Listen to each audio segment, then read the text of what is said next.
Salam, hormatly vatandaşlar. Men bugünler indi gepleşigimi yolu var yakam. Çıkış etmeli olacak. Sebep men hazır öydeden yanı bana Polşadan, Varşavadan can ettiler. Türkmen illeşimi bana aitti. Harmurad ağa dedi. Dedi bu kıssaklı çıkış etmeseniz dedi bolur yerler bersi deyip men neydi Varşavada yaşayan. O ne mi oldu deysem ya şulaydı şu gelen yigitlerimiz kıyılamız var yani Ukrayna'dan.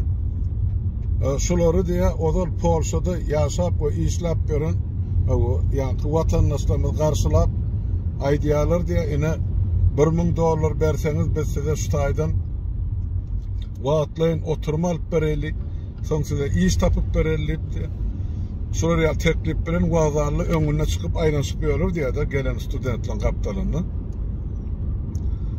Ondan sonra yine de diye bir maşinli skema diye aydiyalar diye eğer diye adım masını 30 eurodan yığınasanız ondan size Almanya'dan ne şuraya vaatlayın baş penaya kaçıp atarga almaya kömek edeyim. Şu da atlar vardı Harmurada özünüz bir aydıp beraysanız yaşları ya vatandaşlarına. Yani şu haysam ben yerini yetiriyen hakikaten ben size yazdım Nelson saytımda dur link etip koydum ayratayım. Muğut son içinde poyzlara muğut, avtobuslara muğut, Polşa'da da, Germanya'da da, Çekya'da da, Fransa'da da. Nire gitseniz transportunuz muğut dinesi şol Türkmen pasportunuz görkezin ben studenti. Şol hem yeterlik.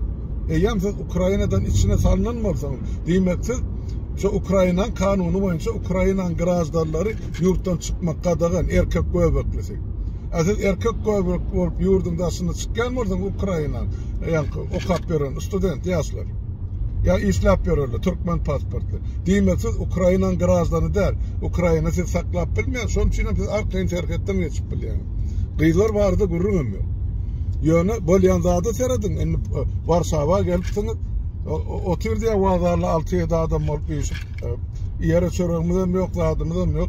Beyleki yaşap görün, Türkmenlerin görün. Hani adam masına $1,000'dan yığına bir size kömek edeli, neyme edeli. Şular yani kıyın bunu düşün. Öz vatandaşının ne soğun soyun yaledi otuyla. Birinciden, neresi çağırırdı pul nereden olsun idinin en atası uğratmansın. Olur da mümkünçülük bolmansın. Yurttan pul geçmeyen durka. Yurtta iş yokka, kazanç yokka. İkinciden, şol bolayını ne edip sizin insafınız sat ya. Urustan kaçıp gelen çağırın eline akıca son pulun kakı var mı? Şu da atlar muğu da Polşa'da.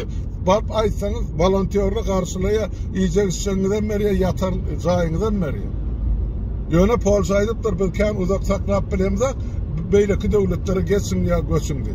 Doğruydu ya, sebep Polşa'da ya 2 milyonu adam var, onun haydi bir sakladın polyaklar.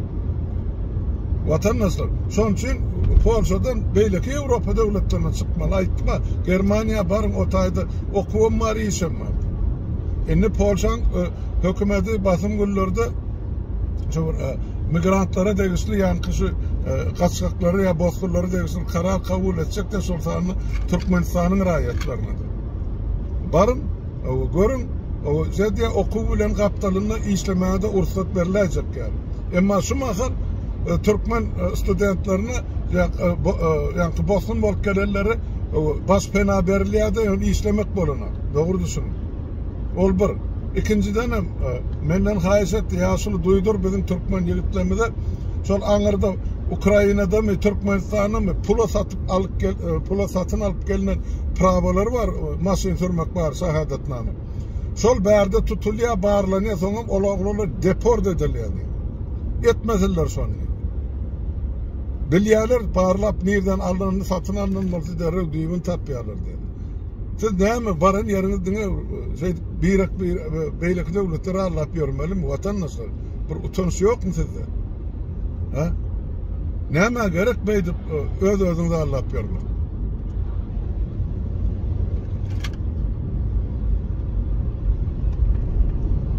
Son için seyredin, menden size maslahat. Şimdi Şol geldiniz mi Polşa? Barın hana sol vazarlı emestadın yazıp koyduk. Kime tutmalı? Hazır yine de su çıkışının asanını bir yerde masayını saklapsın asanı link koyuyor. Polşa'da nira varmalı. Kime tutmalı? Neyme tölemel? Hiç il pul tölemek gerek gel olur. Geleniniz için, ya gidip barıyalınız için. Emma sol iş bidatını almak için, neyme etmek için bir topar pul töleye diye adamlar diye. Oğlum boş olup çıkıyor. Dünya Allah'ım elinizden pulunuzu alayalım. Etmediler sonra diye. Ay şu tayda oturum, iş oturumu alıp bereli, o şunlar ya neyme değil, atlarım var o Palakların dilini, ben şuna dilime getirip bilemek yazayımda dur, ben alıp size koyuyorum sonra. Katı terhesaplı olmuş meselelerde. Ondan sonra hani olgun YouTube'da videoluk var. Uğradıptırlar Türkiye'den Polşa, iş veriyat kovu kazançtı. Ana bok görüp muhsurun içinde gelip böyle bizim Türkmenlerimiz. Neyim şimdi de ağırladın da onu bu ikisani zenanayı tut diye ayal ikisani maşenisi ağırlattır olur. Ben ya halal hakkım verip geldim size diye. Barsam gürleşerim. Varıp gürleşmeler elini ayağını dövmüşse kim eden mi olsun? Şu Polşa'da akılım şu maşenlikler var o da gelip sağdır. Birekten pul alıp verirler. Şu Türkmenlerden. Adını, familyasını, suratını alın. Telefonunu uğradın. Yaşayan 20 milyon olsun. Ya maşinin numarı. Uğradın. Enesi alamadığa dönerler oğullarına Altay'da. Eğer siz şey edip ağırlayan mı olsun? Siz onu hemsin sıdap gidiyor. Hakkınız var. Şular ya maşinini vurup yansımağa. Hükümet seyretmeyen mi olsun? Türkmenistan'ın ilişkanısına siz gerek değil olsun. Türkmenistan'ın hükümetine gerek değil olsun. Yine de Türkmen gelip sizi ağırlayan mı olsun? Elini ayağını kül edin, kalan ömrün invalid kalyaskada yaşak geçer yani. Şanın mı? Bir iki tane şey dersiniz var, kalan onun maşenliklerin üstüne su sepilen yalı var. Özünüzü anlatıp otursunuz da siz o. Neyme gerek? Düşünün, bırakmışsınız atların bir kanunluğunu. Aydıp verdim, yazılgı dur, varın okan etmelisiniz. Germanya'da adamlar siz karşı alacak sotaydı. Yok, Varsava'dakini vazarlı yıkıp verin, maşenlikleri özlerine anlatıyalım. Yeni de bir aydılmazlar.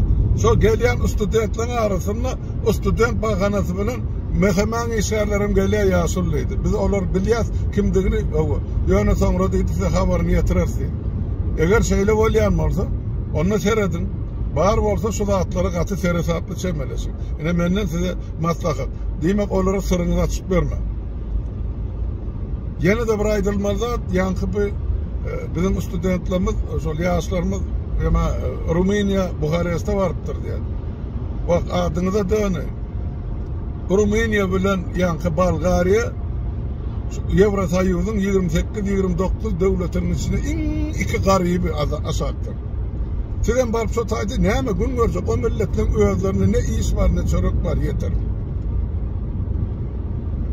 Onun için sizi ters yolu vurur diye Türkmenistan'ın hükümeti ya ilişkanesi. Aydiyan yenen bir gedir. Eğer Avrupa'da halkı işlecek olsanız onu Germaniya çıkın. O devlete neyse deyden iş migrantı gerek yekeser siz saltırak diline öğrenmeli.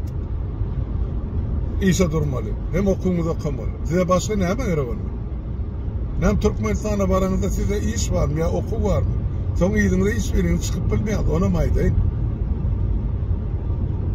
Yani vatandaşlar özünüz oturun, oylanın, fikirlerin ve özünüze gerek neticen çıkarın. Böyle anlaşılırlıkça sağ oturun, ben sonra bir yerde duramda aşağına yazarını söyleyeyim ki. Sağ olun.